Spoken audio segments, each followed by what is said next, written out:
παιδιά, τα πράγματα είναι σοβαρά. Ξεκινάς τη δουλειά και σου βάζουν ένα πλαίσιο και σου λένε μέχρι εκεί θα δουλέψεις ή μάλλον από εκεί και πέρα δεν θα δουλέψεις.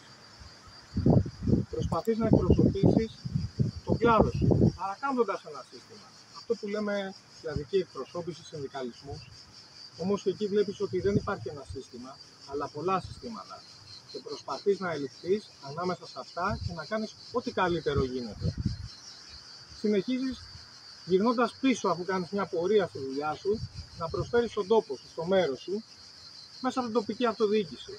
Όμως και εκεί σου λένε, φίλε, μέχρι εδώ είναι το σύστημα, μέχρι εδώ κινείται και οι θέσεις είναι πιασμένες, ξέρεις, από κάποιους επαγγελματίες του είδους. Κάτι πάει λάθος, νομίζω. Έχουν χαθεί οδηγίες χρήσης, λείπει μια σελίδα, ήταν λάθος οι οδηγίες χρήσης, ήταν από άλλο παιχνίδι.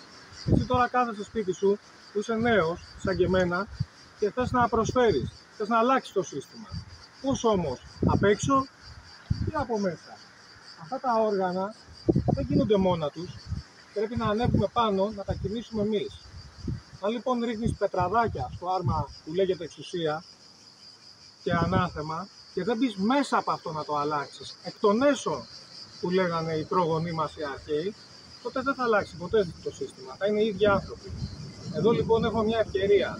Μπαίνουμε μέσα στο σύστημα, σηκώνουμε τα μανίκια και δουλεύουμε όλοι μαζί.